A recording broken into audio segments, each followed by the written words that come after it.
آج ہم بات کریں گے ڈرامہ سیریل میری زندگی ہے تو کی، خاص طور پر اس کی 26ویں قسط کی۔ ایک ایسی قسط جہاں محبت اور بدلے کی ایک عجیب کشمکش دیکھنے کو ملتی ہے۔ تو آئیے اس کہانی کی گہرائی میں اترتے ہیں۔ شروعات کرتے ہیں ڈرامے کی ہیروئن آئرا کے ایک بہت ہی پاورفل ڈائیلاگ سے۔ وہ کہتی ہے، ایک دن میں ہی سمجھ آ گیا، پاپا ٹھیک کہہ رہے تھے، میری مت ماری گئی تھی۔ سوچیں، صرف ایک جملہ اور اس میں اس کی نئی نویلی شادی کے پہلے 24 گھنٹوں کا سارا کرب، ساری حقیقت سمٹ کر آ گئی ہے۔ تو قسط شروع ہوتے ہی ہمیں سیدھا اس طوفان کے بیچ میں پھینک دیا جاتا ہے۔ یہ طوفان ہے آئرا اور کامیار کی شادی کا، جس کی شروعات کسی خوشی یا جشن سے نہیں بلکہ ایک بہت ہی تلخ اور تکلیف دہ جھگڑے سے ہوتی ہے۔ دیکھیں، ایک طرف تو وہ خواب ہیں جو کوئی بھی دلہن دیکھتی ہے، اور دوسری طرف آئرا کی حقیقت ہے۔ وہ سوچتی ہے ایک مشترکہ کمرہ ہوگا، ایک نئی شروعات ہوگی، لیکن اسے ملتا کیا ہے؟ صوفے پر سونا اور تانے، جیسے مجبوری ہے میری تم جیسے عذاب کو اس کمرے میں برداشت کرنا۔ مطلب یہ شادی پہلی صبح سے ہی ایک جنگ کا میدان بن چکی ہے۔ لیکن آئرا بھی چپ رہنے والوں میں سے نہیں ہے۔ وہ فوراً ہی اپنا موقف واضح کر دیتی ہے۔ کہتی ہے، اپنی مرضی سے کی تھی شادی، اور شادی کے بعد بھی اپنی مرضی سے زندگی گزاروں گی۔ تو بس یہیں سے ایک پاور سٹرگل شروع ہو جاتا ہے۔ ایک طرف کامیار کا غصہ ہے اور دوسری طرف آئرا کی ضد، اس کی مزاحمت۔ اچھا، یہ کہانی صرف میاں بیوی کے جھگڑے کی نہیں ہے۔ اب دیکھتے ہیں کہ یہ ذاتی لڑائی کیسے ایک بڑے مسئلے کا حصہ بنتی ہے۔ آئرا کو جلد ہی احساس ہو جاتا ہے کہ اس نے صرف ایک شخص سے شادی نہیں کی، بلکہ وہ ایک ایسے گھر میں آ گئی ہے جو کہہ لیں ایک ڈس فنکشنل گھرانہ ہے۔ اس بات کا اندازہ آئرا کی پہلی کوشش سے ہی ہو جاتا ہے، جب وہ ایک نارمل روٹین بنانے کی کوشش کرتی ہے۔ ذرا سوچیں، ایک ایسا گھر جہاں پورا خاندان ایک ساتھ بیٹھ کر کھانا بھی نہیں کھاتا۔ دادی صبح کھا رہی ہیں، سسر دوپہر میں، ساس شام میں، اور کامیار رات کو۔ یہ صرف کھانے کے اوقات نہیں ہے، یہ ان کے آپس کے جذباتی فاصلوں کی کھلی نشانی ہے۔ اور پھر گھر کی ملازمہ کا یہ ایک جملہ جو اس گھر کی پوری کہانی بیان کر دیتا ہے۔ اس پر الزام لگتا ہے کہ اس نے بلی کو کھانا نہیں کھلایا، تو وہ کہتی ہے، یہاں بلی سچی ہے اور ہم جھوٹے ہیں۔ کیا زبردست لائن ہے! یہ صرف بلی کی بات نہیں ہو رہی، یہ اس گھر کی عجیب و غریب ترجیحات اور اعتماد کی مکمل کمی کو ظاہر کرتی ہے۔ یہاں انسان جھوٹا ہے اور جانور سچا۔ تو سوال یہ اٹھتا ہے کہ آخر یہ سب ہو کیوں رہا ہے؟ اس نفرت اور دوری کی وجہ کیا ہے؟ بھئی، وجہ صرف آج میں نہیں بلکہ ماضی میں چھپی ہے۔ اب ہم دو ایسی تکلیف دہ بیک سٹوریز پر نظر ڈالیں گے جو ان کرداروں کا پیچھا کر رہی ہیں اور ان کی آج کی زندگی کو جہنم بنائے ہوئے ہیں۔ پہلی کہانی ہے کامیار کی۔ اس کے غصے اور شرمندگی کی وجہ اب سامنے آتی ہے۔ ہوا یہ تھا کہ اس کی بچپن کی ایک دوست نے اسے دھوکے سے نشہ آول مشروب پلایا، پھر اس کی ایک ذلت آمیز ویڈیو بنا کر وائرل کر دی۔ سوچیں، ایک پبلک سکینڈل۔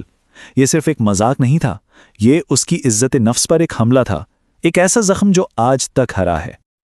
اور اسی کے ساتھ ساتھ ایک اور کہانی بھی چل رہی ہے، آئرا کی ماں آرم کی۔ وہ کینسر جیسی سنگین بیماری سے لڑ رہی ہے، لیکن ساتھ ہی اپنی ٹوٹی ہوئی شادی کے دکھوں سے بھی نبرد آزما ہے۔ یہ کہانی ہمیں دکھاتی ہے کہ تکلیف کیسے ایک نسل سے دوسری نسل تک سفر کرتی ہے، اور شاید یہ آئرا کے اپنے مستقبل کی خوفناک جھلک بھی ہے۔ کامیار خود اپنے الفاظ میں اپنے اندر کی کیفیت بیان کرتا ہے۔ وہ خود سے سوال کرتا ہے کہ اگر اتنا ہی ماچو ہوں تو روز دیوداس کیوں بنے پھرتے ہو؟ دیوداس یعنی وہ کلاسک ہیرو جو ہر وقت غم میں ڈوبا رہتا ہے۔ تو ایک طرح سے وہ مان رہا ہے کہ وہ اندر سے کتنا ٹوٹا ہوا اور بے بس ہے۔ وہ اپنے ماضی کے غم اور غصے سے باہر ہی نہیں نکل پا رہا۔ یہیں سے کہانی ایک بہت ہی خطرناک موڑ لیتی ہے اور ہم قسط کے کلائمیکس پر پہنچتے ہیں۔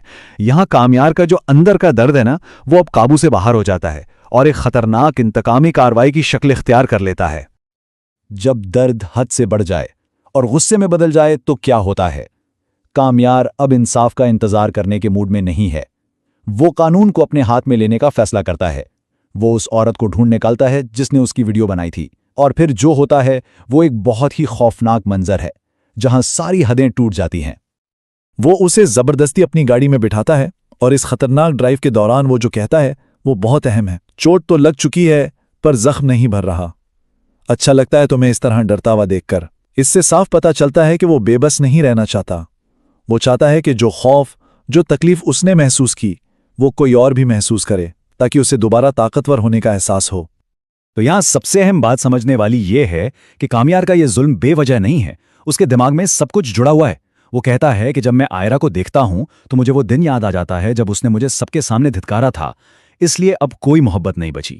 مطلب وہ اپنی بیوی سے محبت نہ کر پانے کا الزام بھی اسی پرانی بے عزتی پر ڈال رہا ہے۔ وہ سزا اس عورت کو دے رہا ہے جس سے کبھی محبت کرتا تھا، لیکن وجہ وہ زخم ہے جو اسے کسی اور سے ملا۔ اچھا، کامیار کی یہ حالت اور اس کے گھر والوں کی سرد مہری دیکھنے کے بعد اب فوکس واپس آئرا پر آتا ہے۔ اب اسے اپنے کیے ہوئے فیصلے کے نتائج کا سامنا کرنا پڑ رہا ہے، اور وہ نتائج کافی تباہ کن ہیں۔ اس کی بہن اسے سمجھاتی ہے، کہتی ہے کامیار تم سے محبت کرتا ہے، بس اسے تھوڑا وقت دو۔ یہ ایک امید بھری رومانوی سی بات ہے، لیکن آئرا کی حقیقت کیا ہے؟ وہ کہتی ہے سب یہی کہتے ہیں کہ آہستہ آہستہ سب ٹھیک ہو جائے گا، لیکن یہاں تو تیزی سے سب بگڑ رہا ہے۔ یہ مکالمہ امید اور تلخ حقیقت کے بیچ کے فرق کو بالکل واضح کر دیتا ہے۔ اور یہ قسط ہمیں ایک بہت بڑے بنیادی سوال کے ساتھ چھوڑ جاتی ہے۔ کیا کوئی محبت ایسی بنیاد پر پنپ سکتی ہے جس میں بدلے کا زہر گھلا ہو؟ کامیار نے آئرا سے شادی کی، اس عورت سے جس سے وہ کبھی محبت کرتا تھا، لیکن یہ شادی محبت کی نہیں، انتقام کی پیداوار ہے، اور اس نے دونوں کو ایک ایسی اذیت میں قید کر دیا ہے جو جذبے سے نہیں، درد سے بنی ہے۔ یہ ایک ایسا رشتہ ہے جس کی منزل شاید شروع سے ہی تباہی لکھی تھی۔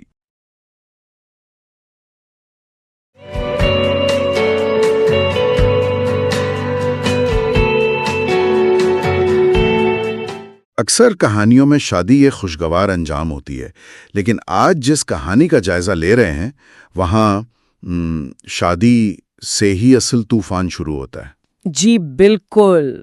یہاں کوئی جشن نہیں ہے، بلکہ پہلے ہی لمحے سے ایک عجیب سی کشیدگی، ایک خاموش لڑائی نظر آتی ہے۔ اور یہ طوفان صرف میاں بیوی کے درمیان نہیں ہے، یہ خاندان، ماضی کے رازوں اور وہ ایسے فیصلوں کا طوفان ہے جو شاید زبردستی کروائے گئے ہیں۔ اچھا، آج ہم اسی جال کو سلجھانے کی کوشش کریں گے کہ آئرا اور کامیار کے اس رشتے کی بنیاد آخر ہے کیا؟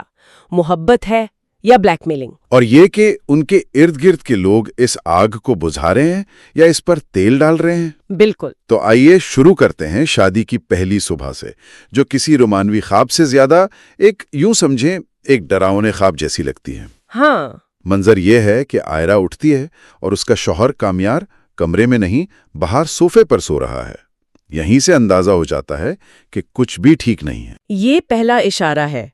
دیکھیں، شادی کی پہلی رات الگ سونا اپنے آپ میں ایک بہت بڑا ایک بیان ہے۔ جی، اور جیسے ہی آئرا کے چلنے کی آواز آتی ہے، کامیار کا جو رد عمل ہے وہ تھکاوٹ والا نہیں بلکہ شدید غصے والا ہے۔ وہ چیختا ہے، کیا مصیبت ہے یار؟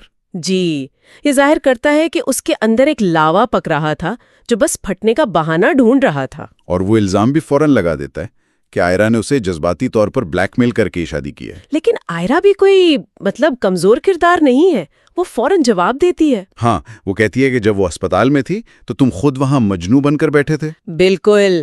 اس سے لگتا ہے کہ کہانی اتنی سیدھی نہیں ہے جتنا کامیار دکھانے کی کوشش کر رہا ہے۔ یہیں پر اس رشتے کی بنیادی حرکیات سامنے آ جاتی ہیں۔ کیسے؟ دیکھیں، کامیار خود کو ایک شکار کے طور پر پیش کر رہا ہے، ایک ایسا شخص جسے پھنسا لیا گیا ہے۔ وہ ذمہ داری قبول کرنے سے انکار کر رہا ہے۔ صحیح۔ جبکہ آئرا اسے اس کا ماضی یاد دلا کر یہ بتا رہی ہے کہ اس کہانی کا ویلن صرف وہ نہیں ہے، وہ دونوں اس صورتحال تک پہنچنے میں برابر کے شریک ہیں۔ اور پھر وہ مشہور زمانہ پانی پھینکنے والا منظر آتا ہے۔ ہاں، جب کامیار بدتمیزی کی حد پار کرتا ہے تو آئرا اس کے منہ پر پانی پھینک دیتی ہے۔ یہ صرف غصے کا اظہار تھا یا کچھ اور؟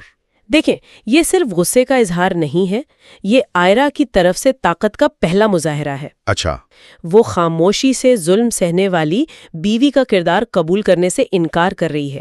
یہ ہمیں بتاتا ہے کہ یہ رشتہ اب ایک پاور سٹرگل بنے گا، محبت کی داستان نہیں۔ مطلب تصادم ہوگا۔ جی، تصادم۔ اس ایک عمل سے آئرا نے یہ واضح کر دیا ہے کہ اگر کامیار حملہ کرے گا تو وہ بھی بھرپور جواب دے گی۔ تو کمرے میں یہ طوفان تو تھم گیا، لیکن آئرا کے لیے اصل امتحان تو اب شروع ہونا تھا جب وہ کمرے سے باہر نکل کر کامیار کے خاندان کی عجیب و غریب دنیا میں قدم رکھتی ہے۔ بالکل۔ سب سے پہلے اس کی ملاقات دادی سے ہوتی ہے، جو بہت محبت کرنے والی خاتون لگتی ہیں۔ ہاں، دادی کا کردار اس گھر میں ایک ٹھنڈی ہوا کے جھونکے کی طرح ہے۔ وہ آئرا کو دیکھ کر خوش ہوتی ہیں، اسے گلے لگاتی ہیں اور کہتی ہیں چلو بھئی میری بہو آ گئی۔ وہ اسے تسلی بھی دیتی ہیں۔ جی، کہ شروع کے دن مشکل ہوتے ہیں، وہ اس گھر میں شاید واحد فرد ہیں جو ایک نارمل، ایک صحت مندانہ رویہ رکھتی ہیں۔ لیکن دادی کے بالکل برعکس کامیار کی ماں ہیں۔ او جی، ان کا رویہ اتنا سرد ہے کہ حیرت ہوتی ہے.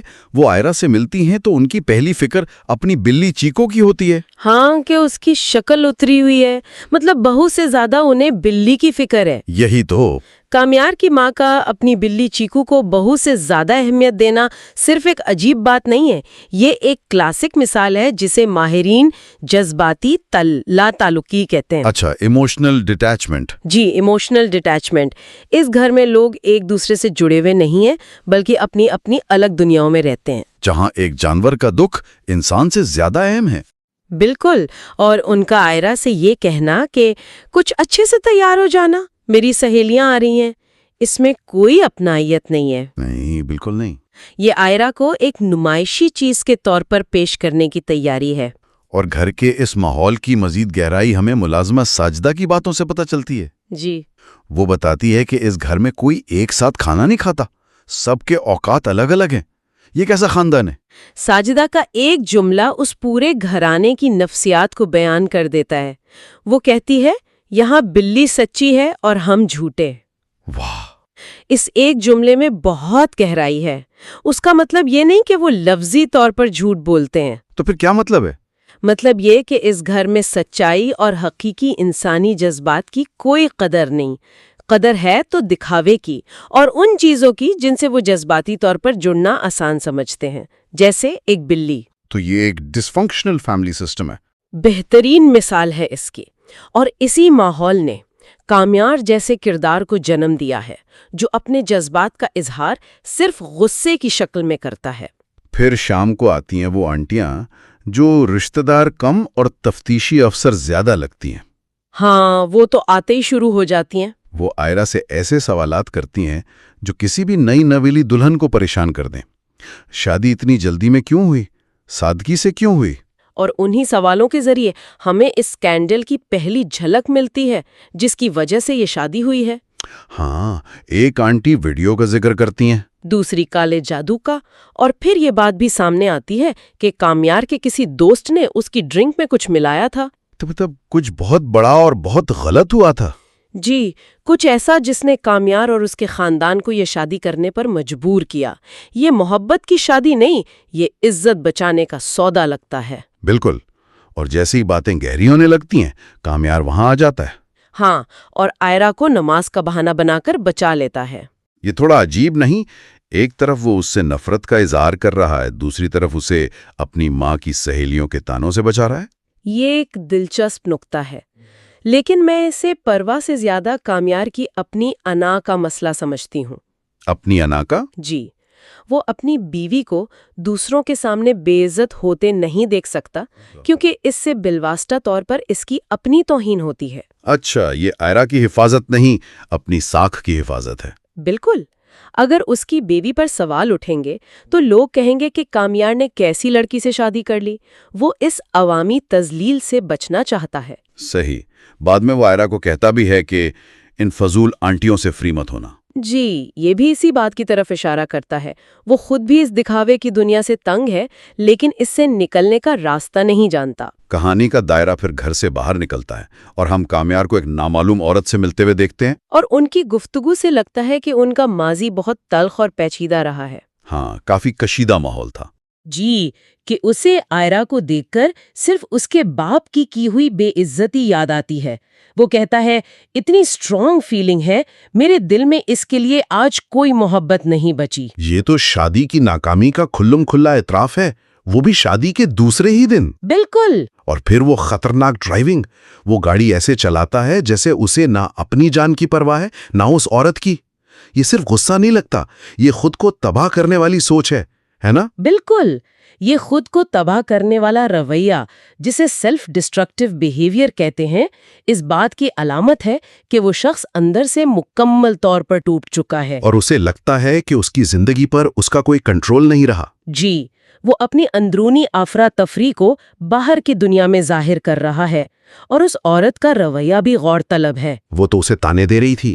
ہاں، وہ اس کی تکلیف پر افسوس کرنے کے بجائے اس کے درد سے جیسے لطف اندوز ہو رہی ہے. اس سے ظاہر ہوتا ہے کہ ان کا رشتہ کتنا زہریلا، کتنا ٹاکسک رہا ہوگا. ادھر آئرا کی حالت بھی کچھ کم تکلیف دہ نہیں۔ جب اس کی بہن اس سے ملنے آتی ہے تو شادی کے صرف ایک دن بعد وہ اپنے فیصلے پر پچھتاتی ہے۔ ہاں، وہ کہتی ہے ایک دن میں ہی سمجھ آ گیا، پاپا ٹھیک کہہ رہے تھے، میری مت ماری گئی تھی۔ یہ کتنی بڑی مایوسی ہے کہ جس محبت کے لیے اس نے اپنے باپ سے بھی بغاوت کی وہ ایک دن بھی نہ چل سکی۔ اور آئرا کا یہ احساس کہ اس نے ایک غلط آدمی پر بھروسہ کیا ہمیں کہانی کی دوسری اہم کردار ارم کی یاد دلاتا ہے۔ ارم؟ جی، دونوں عورتیں مختلف حالات میں مردوں پر اعتماد کی قیمت چکا رہی ہیں۔ ہاں، ارم اور جنید کی کہانی بھی ساتھ ساتھ چل رہی ہے۔ جنید کو پتہ چلتا ہے کہ ارم کا کینسر واپس آ گیا ہے اور وہ اس کی مدد کرنا چاہتا ہے۔ لیکن ارم اس پر بھروسہ کرنے کو تیار نہیں ہے۔ کیوں؟ کیونکہ وہ اسے ایک رشوت خور افسر سمجھتی ہے اور اس کی مدد قبول کرنے سے انکار کر دیتی ہے۔ تو یہاں بھی وہی موضوع ہے، اعتماد کا ٹوٹنا۔ بالکل وہی۔ آئرا کا بھروسہ ٹوٹ گیا ہے کیونکہ اسے لگتا ہے کہ کامیار اس سے محبت نہیں کرتا۔ ارم کو اپنے شوہر کی ایمانداری پر شک ہے، اس لیے وہ زندگی اور موت کے معاملے میں بھی اس پر بھروسہ نہیں کر پائی۔ دونوں ہی عورتیں ماضی کے فیصلوں اور ٹوٹے ہوئے اعتماد کے بوجھ تلے دبی ہوئی ہیں۔ جی، یہ کہانی صرف ایک شادی کی ناکامی نہیں بلکہ یہ بھی دکھا رہی ہے کہ جب رشتوں سے بھروسہ ختم ہو جائے تو وہ کتنے خطرناک موڑ لے سکتے ہیں۔ تو جب ہم ان سب بکھرے ہوئے ٹکڑوں کو جوڑتے ہیں تو تصویر یہ بنتی ہے کہ یہ شادی کسی نئی شروعات کا نام نہیں بلکہ ماضی کی ادھوری جنگوں کا اگلا میدان ہے۔ بالکل، ہر کردار اپنے ماضی کا قیدی نظر آتا ہے۔ مرکزی تنازعات اب بالکل واضح ہو چکے ہیں۔ جی، ایک طرف آئرا کی شادی کے پہلے ہی دن شدید مایوسی اور یہ احساس کہ اس سے بہت بڑی غلطی ہو گئی۔ دوسری طرف کامیار کا غصہ ہے جو وہ آئرا پر نکال رہا ہے لیکن اس کی جڑیں کہیں اور ہیں۔ اس پراسرار عورت اور آئرا کے والد کے ساتھ جڑے ماضی میں۔ جی، اور تیسرا بڑا تنازع ارم کی زندگی اور موت کی کشمکش ہے، جو اس کے اپنے شوہر پر عدم اعتماد کی وجہ سے مزید پیچیدہ ہو گئی ہے۔ پوری گفتگو میں ایک بات بہت نمایاں رہی۔ کامیار ہر کسی پر الزام لگا رہا ہے، آئرا پر، اس دوسری عورت پر، آئرا کے باپ پر، لیکن وہ اپنی غلطی نہیں مان رہا۔ ہاں، پوری کہانی میں ایک شخص غائب ہے جس پر وہ انگلی نہیں اٹھاتا، وہ خود۔ اور یہی اس کہانی کا سب سے بڑا سوال ہے۔ تو سوچنے کی بات یہ ہے، اور کہانی آگے چل کر شاید اس کا جواب دے، کہ کیا کامیار واقعی حالات کا ایک بے بس شکار ہے؟ یا اپنی اس تباہی کا معمار وہ خود ہے؟ ڈبیٹ میں خوش آمدید۔ ہماری آج کی گفتگو کا محور ہے ڈرامہ میری زندگی ہے تو کی 26ویں قسط۔ ایک ایسی کہانی جہاں محبت کی بنیاد پر قائم ہونے والا رشتہ شادی کے پہلے ہی دن تلخی اور غصے میں گھر جاتا ہے۔ آئرا اور کامیار کی زندگی ایک شدید کشیدگی سے شروع ہوتی ہے۔ اور سوال یہاں یہ اٹھتا ہے کہ کیا اس زہریلے ماحول میں جہاں الفاظ نشتر بن کر چبھ رہے ہیں، محبت کی کوئی رمق باقی ہے بھی یا نہیں؟ مطلب کیا آئرا اور کامیار کا یہ رشتہ بچایا بھی جا سکتا ہے؟ بالکل، اور میرے خیال میں ہاں، اس میں اب بھی امید باقی ہے۔ کامیار کا یہ جو شدید غصہ ہے، یہ اس کی بے حسی نہیں بلکہ اس کی گہری تکلیف کا ثبوت ہے، اور اس رشتے میں اب بھی گنجائش موجود ہے۔ اور میں اس نقطے سے بالکل مختلف زاویہ رکھتا ہوں۔ میرے نزدیک تو یہ رشتہ شروع ہونے سے پہلے ہی ختم ہو چکا تھا۔ اس کی بنیاد محبت نہیں بلکہ جذباتی بلیک میلنگ اور کیا کہتے ہیں انا پر لگی چوٹ پر رکھی گئی ہے۔ میرے خیال میں جو اصل نقطہ ہے وہ یہ ہے کہ کامیار کا رویہ محبت کی نفی نہیں کر رہا، بلکہ یہ محبت کے زخمی ہونے کا ایک شدید رد عمل ہے۔ اگر آپ دیکھیں، آئرا کی بہن اسے یہی تو سمجھاتی ہے کہ جس شخص نے ماضی میں سے اتنی شدید محبت کی، اسے وقت دینا ضروری ہے۔ یہ اس بات کا اشارہ ہے کہ محبت کی وہ بنیاد کہیں نہ کہیں اب بھی موجود ہے، بھلے ہی وہ غصے اور تکلیف کی تہوں کے نیچے دب گئی ہو۔ خود آئرا کا یہ کہنا کہ کامیار اسپتال میں اس کے لیے مجنوں بنا ہوا تھا اور اب شادی کے بعد دیوداس بن کر پھر رہا ہے، یہ اس کی اندرونی ٹوٹ پھوٹ کی علامت ہے۔ اس کے شدید جذبات کا مرکز وہ آج بھی آئرا ہی ہے۔ یہ بے حسی نہیں، یہ ایک گہری جذباتی کشمکش ہے۔ اچھا، یہ بات اپنی جگہ، لیکن آپ اس حقیقت کو کیسے جھٹلائیں گی کہ یہ رشتہ رضامندی پر نہیں، زبردستی پر مبنی ہے؟ آئرا خود کامیار کے منہ پر کہتی ہے کہ اس نے ایموشنل بلیک میل کر کے شادی کی ہے۔ یہ تو رشتے کی بنیاد پر ہی سوال اٹھا دیتا ہے۔ اور اس سے بھی بڑا ثبوت وہ جو کامیار کا اپنی سابقہ دوست سے کیا گیا اقرار ہے، وہ صاف الفاظ میں کہتا ہے کوئی محبت نہیں بچی۔ اب جب ایک شخص خود اقرار کر رہا ہے کہ محبت ختم ہو چکی ہے اور وہ اس رشتے کو جہنم سمجھتا ہے، تو ہم باہر سے بیٹھ کر اس میں امید کیسے تلاش کر سکتے ہیں؟ مطلب اس کا رویہ کسی زخمی عاشق کا نہیں، بلکہ ایک ایسے قیدی کا ہے جو ہر لمحہ اپنی زنجیروں کو دیکھ کر کڑتا ہے۔ لیکن یہاں ایک بنیادی مسئلہ ہے۔ اگر محبت واقعی مر چکی ہوتی تو اس کی جگہ غصہ نہ لیتا، بے حسی لیتی، وہ لاتعلق ہو جاتا۔ کامیار کا اتنا شدید رد عمل، اس کا غصہ، اس کی تلخی، یہ سب اس بات کی علامت ہے کہ وہ اب بھی آئرہ سے جذباتی طور پر جڑا ہوا ہے۔ دیکھیں، ماہرین نفسیات اسے کبھی کبھی ریاکشن فارمیشن کہتے ہیں، جہاں انسان اپنے اصل جذبات یعنی محبت اور کمزوری کو چھپانے کے لیے اس کے بالکل الٹ رویہ اختیار کر لیتا ہے۔ اس کا اپنے سابقہ دوست کے سامنے یہ کہنا کہ آئرہ کو دیکھ کر اسے وہ دن یاد آ جاتا ہے، یہ ظاہر کرتا ہے کہ وہ ماضی کو بھلا نہیں پایا۔ ماضی کی اہمیت آج بھی اس کے دل میں زندہ ہے، بھلے ہی وہ تکلیف کی شکل میں ہو۔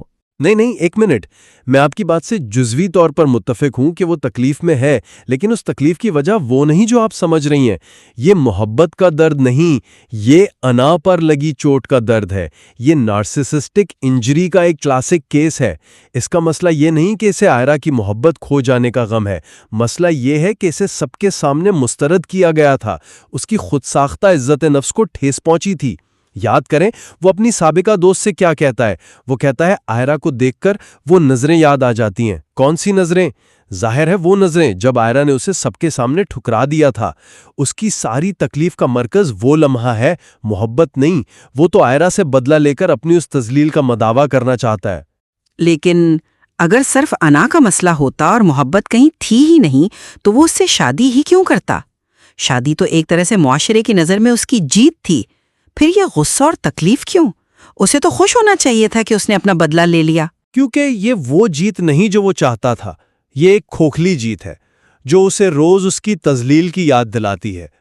ہر صبح آئرہ کا چہرہ دیکھنا اس کے لیے اپنی شکست کا اعتراف ہے۔ وہ اپنی سابقہ دوست کے سامنے واضح طور پر کہتا ہے جہنم میں ہوں میں۔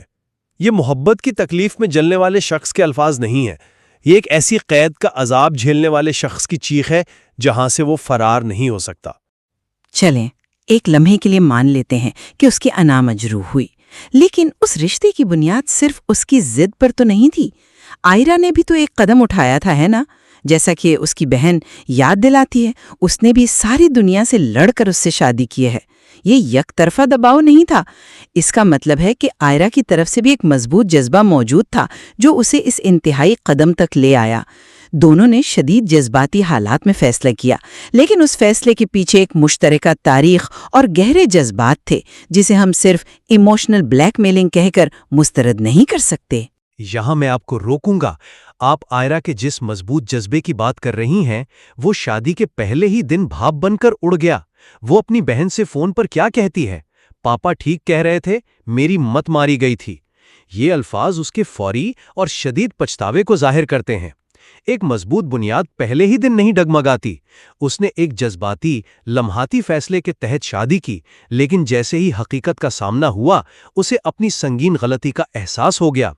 کامیار کا رویہ تو بس اس احساس کو مزید تقویت دے رہا ہے کہ یہ شادی ایک بہت بڑی بھول تھی۔ لیکن شدید جذباتی دباؤ میں کہی گئی باتوں کو ہم حتمی سچائی نہیں مان سکتے۔ لوگ مایوسی میں بہت کچھ کہہ جاتے ہیں۔ اس کا یہ مطلب تو نہیں کہ وہ محبت جس کے لیے اس نے سب سے لڑائی کی وہ ایک دن میں ختم ہو گئی۔ آئرہ کی بہن کا مشورہ یہاں بہت اہم ہے۔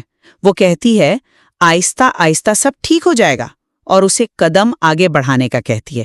یہ ایک عملی نقطۂ نظر ہے۔ رشتے خاص طور پر جو اتنے مشکل حالات میں شروع ہوں انہیں وقت اور کوشش کی ضرورت ہوتی ہے۔ ہو سکتا ہے کامیار کا خاندان مسائل کا شکار ہو سکتا ہے، لیکن آئرہ کا وہاں موجود ہونا، جیسے دادی کے لیے چائے بنانا، یہ ایک مثبت پہل ہے۔ یہ چھوٹے چھوٹے اقدامات برف پگھلانے کا کام کر سکتے ہیں۔ یہ ایک بہت ہی پرامید لیکن میرے خیال میں غیر حقیقی سوچ ہے۔ آپ جس ماحول میں تبدیلی کی بات کر رہی ہیں، کیا آپ نے اس ماحول کی ساخت پر غور کیا ہے؟ کامیار کا خاندان صرف غیر فعال نہیں، وہ اس کے رویے کو فعال طور پر ممکن بناتا ہے۔ کوئی ایک شخص بھی اسے اس کے رویے پر نہیں ٹوکتا۔ ہر کوئی اپنی دنیا میں مگن ہے۔ دادی کی بات تو اس پورے خاندان کا خلاصہ ہے۔ وہ کہتی ہیں کہنے والوں کو سننے کی عادت ڈالنی پڑتی ہے، کسی نے عادت ڈالی نہیں اور اس نے سنی نہیں۔ یہ تو اس بات کا اعتراف ہے کہ کامیار کو کبھی کسی نے جواب دہ ٹھہرایا ہی نہیں۔ ایسے ماحول میں جہاں کوئی احتساب نہیں، آئرہ اکیلے کیا تبدیلی لائے گی؟ میں مانتی ہوں کہ ماحول سازگار نہیں، لیکن یہ تبدیلی کے امکان کو مکمل طور پر ختم نہیں کرتا۔ کبھی کبھی ایک شخص کی مسلسل کوشش پورے نظام میں دراڑ ڈال دیتی ہے۔ آئرہ کا اپنی عادتیں نہ بدلنے کا عزم، جیسے خود اپنے لیے ناشتہ بنانا، اس بات کی علامت ہے کہ وہ اپنی شناخت برقرار رکھنے کی کوشش کر رہی ہے۔ ہو سکتا ہے اس کا یہی رویہ، اس کی ثابت قدمی، کامیار کو یہ احساس دلائے کہ وہ جس ماضی کی تکلیف میں جی رہا ہے وہ حال کی ایک اچھی بھلی حقیقت کو تباہ کر رہا ہے۔ اور میں سمجھتا ہوں کہ یہی امید آئرہ کے لیے سب سے زیادہ خطرناک ہے۔ یہ اسے ایک ایسے زہریلے رشتے میں مزید پھنسا دے گی۔ کامیار نے شادی کی پہلی صبح اس پر پانی پھینکا اور صاف کہا کہ اسے اس کمرے میں برداشت کرنا ایک عذاب ہے۔ یہ صرف غصہ نہیں، یہ توہین ہے، یہ دوسرے انسان کی تذلیل ہے۔ جب ایک شخص دوسرے کی موجودگی کو ہی عذاب سمجھنے لگے تو وہاں محبت کی بحالی کی گنجائش کہاں باقی رہتی ہے؟ آئرہ کی بہن اسے دور سے حوصلہ دے رہی ہے، لیکن وہ اس گھر کی حقیقت سے واقف نہیں ہے۔ وہ ایک ایسے گھر میں پھنس گئی ہے جسے وہ خود پاگل خانہ کہتی ہے۔ آخر میں یہی کہوں گی کہ آئرہ اور کامیار کا رشتہ بلا شبہ شدید مشکلات کا شکار ہے اور اس کا راستہ بہت کٹھن ہے، لیکن کامیار کا شدید جذباتی رد عمل، اس کی نفرت، اس کے گہرے اور ان ریزالو جذبات کا عکاس ہے۔ اگر محبت پوری طرح ختم ہو جاتی تو یہ طوفان بھی تھم جاتا۔ اگر آئرہ صبر اور ہمت سے کام لے، جیسا کہ اس کی بہن نے مشورہ دیا، تو اس رشتے کے سنورنے کا امکان موجود ہے، کیونکہ نفرت اکثر محبت کی ہی ایک بگڑی ہوئی شکل ہوتی ہے۔ جبکہ میں یہ تسلیم کرتا ہوں کہ ان کا ایک ماضی تھا، لیکن ہم موجودہ حقائق کو نظر انداز نہیں کر سکتے۔ یہ شادی پچھتاوے، انا اور زبردستی پر قائم ہے۔ کامیار نے واضح طور پر کہہ دیا ہے کہ اس کے دل میں محبت نہیں بچی اور وہ اس رشتے کو ایک جہنم سمجھتا ہے۔ ایک زہریلے اور غیر موافق خاندانی ماحول میں آئرہ کا تنہا کوشش کرتے رہنا نہ صرف بے سود ہے، بلکہ یہ خود اس کی اپنی ذہنی اور جذباتی صحت کے لیے ایک سنگین خطرہ ہے۔ کبھی کبھی یہ تسلیم کرنا زیادہ بہتر ہوتا ہے کہ کچھ چیزیں ٹوٹی ہوئی ہیں اور انہیں جوڑا نہیں جا سکتا۔ یا یہ آگ سب کچھ جلا کر راکھ کر دے گی؟ اس کا جواب شاید وقت اور ان کے آنے والے فیصلوں میں پوشیدہ ہے، اور اس مواد میں یقیناً مزید غور و فکر کی گنجائش باقی ہے۔